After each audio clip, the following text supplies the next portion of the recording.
Everyone good morning. Just उठे मुख टुक धुए फ्रेश हलाम।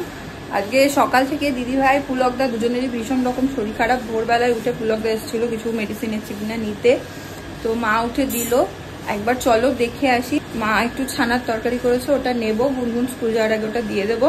আর একবার চলো চট করে আগে দেখে। কি সুন্দর দৃশ্য, স্কুল যাবে তার আগে বাবা খাইয়ে দিচ্ছে। ভাল লাগছে বাবার হাতে খেতে, খুব মজা। বল ভালো করেছে কাকিমা ছানার তরকারি? হয়েছে রান্না বান্না? রান্নাটা করেছিল, শুধু গরম গরম আর ডালটা বানালাম। ডালটা কেমন হয়েছে? ডালটা শুধু পেঁয়াজ দিয়ে ছকে দিলাম, ব্যাস। পেঁয়াজ আর তুমি তো রান্না ভালোই করো। পেঁয়াজ আর শুকনো লঙ্কা না, এই গরমের জন্য একটু তালগুলো পড়ে যাচ্ছে। প্রথমে ঢুকেই কোনো ব্লগ করিনি, কারণ হচ্ছে ও ঠিকঠাক মানে ও একদম দিদিভাই একদম শুয়ে আছে, পুলকদা একটু বেটার আছে দিদিভাইয়ের থেকে, তো সেই কারণে ঢুকেই একদম ব্লগ করিনি। তো দেখলে তো গুনগুন স্কুল যাওয়ার আগে খাইয়ে দিচ্ছে পুলকদা। এরকম আমাকেও আগে মা স্কুল যাওয়ার আগে অনেক বড় বয়স অব্দিও খাইয়ে দিত, শাড়ি পরতাম একদিকে আর মা মুখে খাইয়ে দিত। সেই দৃশ্যটাই দেখতে পেলাম, বাবা খাইয়ে দিচ্ছে। অন্যদিন দিদিভাইও দেয়। যাই হোক, শরীরটা বেশ খারাপ। কালকে আম খেয়েছে, আম খাওয়া থেকে হোক বা কিছু থেকে হোক, আম তো আমরা রেগুলারই এখন সবাই খাচ্ছি। জানি না দুজনেরই প্রচন্ড মানে লুজ মোশন হচ্ছে, তার সাথে ভমিটিং হচ্ছে। যাই হোক চলো দিনটাকে এখান থেকে শুরু করি। দারুণ ভাবে আজকে আর বলতে পারলাম না। পিসি করছে এখানে পুজো, যেমন রোজ করে, আর এখানে মা করছে হচ্ছে চা। হবে এখনো ঝিঙে আলু পোস্ত নাকি, ভাত হবে। ছানার তরকারিটাও হয়ে গেছে বলে দিয়ে দিন। গুনগুন অনেকটা সকালে স্কুল যায়, তো যতটুকু হয়েছে ততটুকু ওকে দেওয়া হলো, আর যেটুকু বাদ বাকি করে নিয়েছে। এখন আমি খাবো একটু। রান্না হবে নাকি আজকে? এই যে বেলে, হ্যাঁ মামা নিয়ে এসছে বেলে। দেখো বেলটা ভালো হবে মনে হচ্ছে।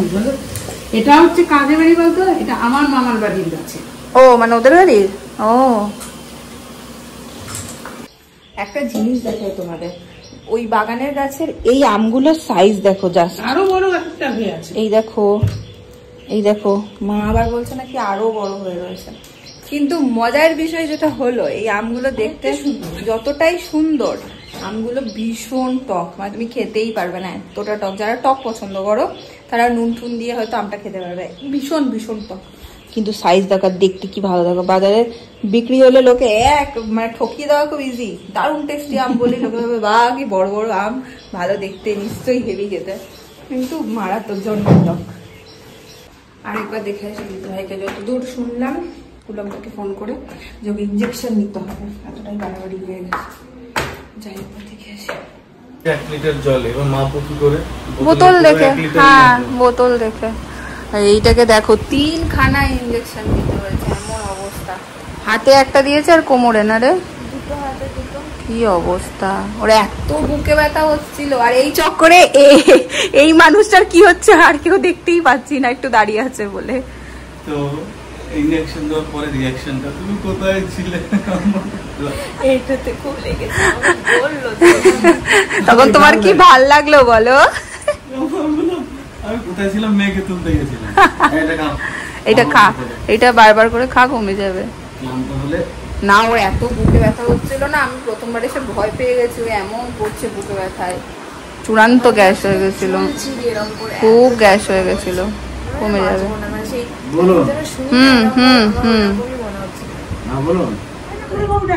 বুড়ো কর্তা ডাকছে তো।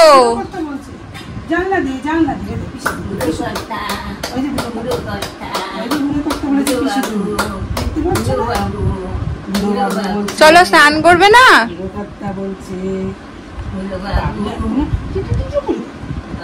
মা অফিস যাওয়ার আগে 8 ঘন্টা ওর সাথে স্পেন্ড করবে, তারপরে যাবে।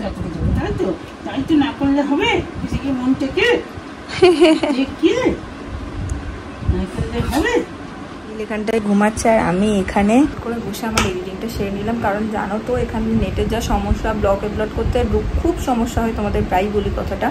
ওই জন্য দেরি করতে চাই না, আমি তাড়াতাড়ি করে এডিটিংটা কমপ্লিট করে নিলাম। এখন পুরো ফ্রি, সব কিছুই হয়ে গেছে। এবার টুকটাক আমার নেটে কয়েকটা কাজ আছে, সেই কটা সেরে নেবো। মা চলে এসছে অফিস থেকে। আমি যেন আজকে এত মাথা ব্যথা করছিল, আমার মাথা ব্যথাটা না ইদানিং আমার খুব হচ্ছে ভীষণ। পাওয়ারটা বেড়েছে না রাত জাগার জন্য হচ্ছে কে জানে। যাই হোক মানে আমি ওকে ঘুম পাড়াতে থেকে নীলকে ঘুম পাড়াতে গিয়ে নিজেও ঘুমিয়ে গেছি। তারপর পিসি ডেকে ডেকে তুললো, তারপর উঠে একটু ভাত খেয়েছি, খেয়ে আবার শুয়েছে। এত মাথা যন্ত্রণা, তারপর থেকে তার নীল ঘুমায়নি সেই 2টো থেকে জেগেই, তো এখনো জেগেই আছে। মা এসছে অফিস থেকে, মায়ের জন্য একটু ঘোল বানাচ্ছি দইয়ের। অফিস থেকে আসে তো এত রোদ বাইরে, এখানে রেডি নিয়ে যাই। তাই না, দেখো তো চিনি হয়েছে কিনা। আরে এক টানে খেয়ে নিচ্ছে। কি করবো, গলা শুকিয়ে যায়। আরে আরে এটা দেখো কেমন জেগে আছে, দেখো কোনো ঘুম নেই। কি যে কোনো মানুষের মতন শোয়া ওর, একটু ঘুমায়নি দুপুরবেলা। আমিও জোর করি না, মানে জোর করে ঘুম পাড়ানো এরকম জোর করি না। ও নিজেই ক্লান্ত হয়ে ঘুমিয়ে পড়ে। ওই ঘুমটা আমি দেখেছি ওর অনেক ডিপ হয়, একটু চেষ্টা করি সরি যাতে ঘুমিয়ে যায়, কিন্তু সেটা জোর করলে দেখি বেশিক্ষণ ঘুমাতে চায় না। তো যে মেন টাইমগুলো মানে ও মোটামুটি দেখি ঠিকঠাক সারাদিনে ঘুমাচ্ছে কিনা, দুপুর রাত এগুলোতে ট্রাই করে যেন একটু বেশি টাইমও ঘুমাই। বাট আজকে দুপুরে ঘুমাইনি, অন্যদিন দুপুরে তাও একটু ঘুমাই, তাহলে দুপুরে একদমই ঘুমাইনি। দেখো এনার টানে টানে ঠিক এত শরীর খারাপ নিয়ে নেমে এসছে। অন্য সময় হলে দিদিভাই মোটেই নামতো না, এখন 2 দিন পুরো রেস্ট নিত, একটা ঠিক নেমেছে। আমি পুলকদাকে বলছিলাম একবার নিয়ে যাও ওকে, ওর মনটা কুতকুত করবে, তখন তুই ঘুমাচ্ছিলি। আমি যে থাক পরে। এখন ঠিক লাগছে? হ্যাঁ এতবার পরদিন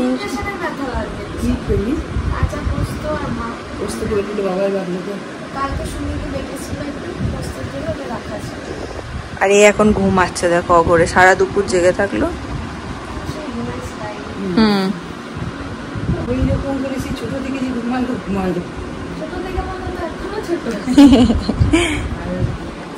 ঘুমটা ভেঙেই দিদিভাইকে দেখে কি হাসি।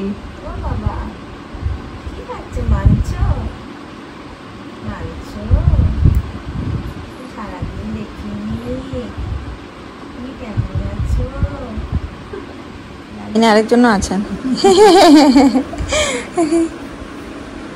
আঙ্গুর গাছের আপডেট দেখি, কত বড় হলো তোমার আঙ্গুর গাছ? সবাইকে একটু দেখাই, সরো। অনেক বড় হয়েছে, ছোট্টই এনেছিল। হ্যাঁ জুম করে নিয়েছি তো। ক্যামেরাটা অন করার আগে মাকে জিজ্ঞেস করলাম, মা আমার চোখের অবস্থা খুব খারাপ বলো। মা বললো না না ঠিক আছে, একদম ঠিক আছে। তাই ওখানে সন্ধ্যাবেলায় চা, চিড়ে ভাজা। আর একটা জিনিস তোমাদের একটু বলে দিই, তোমরা অনেকেই বলছো যে আমার শ্বশুর শাশুড়ি মা মানে কেন এলেন না নাতিকে একবারও দেখতে। বিষয়টা হচ্ছে এরকম যে আর কিছুই না, বাবা মাকে আমি বলেছিলাম যে তোমরা আসো, তারপর আমরা গাড়ি করে বেরিয়ে যাব। আসলে এখান থেকে কলকাতা ট্রাভেল করার জন্য মানে একটা কেউ সাথে থাকলে ভালো হতো। এত ছোট বাচ্চা নিয়ে আমি আর মা ঠিক যেতে চাইছি না, ছোট বাচ্চা নিয়ে মানে অজানা ড্রাইভার। এবার যদি শৈবাল থাকতো তাহলে ঠিক আছে, নাহলে বাবা থাকলে একসাথে আমরা বেরিয়ে যেতাম। কিন্তু এখন যেটা হয়েছে যে বাবার পায়ের অবস্থা একদমই ভালো থাকে না, বাবা হাঁটতে পারে না খুব একটা, সিঁড়ি দিয়ে ওঠা নামা করতে বাবার খুব কষ্ট হয়।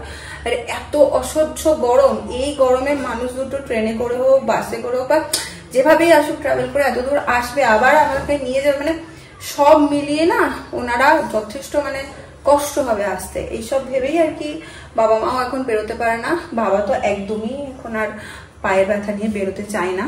তো এইটাই হচ্ছে ব্যাপার, আর কোনো সেরকম ব্যাপার নেই। আও ওই দেখো আও ওই বাবা, ওই বাবা কিছু খেতে দেয়নি তোমাকে, মনা কিচ্ছু খেতে দেয়নি তোমাকে।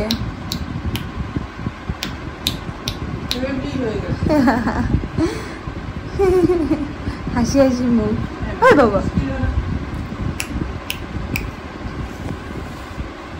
কালকে ইডলির একটু ব্যাটার বেঁচে ছিল, মাকে বললাম রাতে আর রুটি করতে হবে না, এখানে ইডলির ব্যাটারটা দিয়ে একটু এই যে ধোসা বলো সরু চিপড়ি বলো ওরকম একটু বানিয়ে নেব। কি দিয়ে খাওয়া হয় দেখি মা কি করে, ফটাফট করে বানিয়ে নেব। একটা অলরেডি বসিয়ে দিয়েছি। আমার আবার সব সময় এইসব বানাতে গিয়ে প্রথমটা কোনো দিন হয় না। দাঁড়া 1 মিনিট, কিছুতেই হয় না, তারপরের গুলো হয়। বলছে আমার সবসময় লাগাতে গিয়ে প্রথমটা হয় না, করতে গিয়ে দেখি এটা আবার কি চমক দেয়। না এটা মনে হচ্ছে উঠবে আর একটু হবে আছে।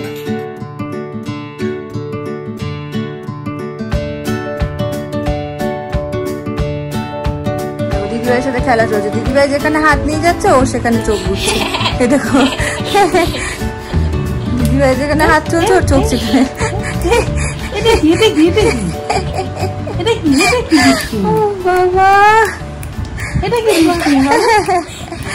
আদর খেয়ে এখন দেখো পিসির আদর খাচ্ছে। দেখো দেখো দেখো অবস্থাটা দেখো।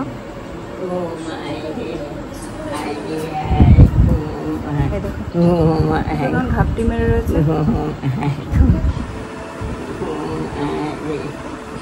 পিসির হাতটাকে ধরে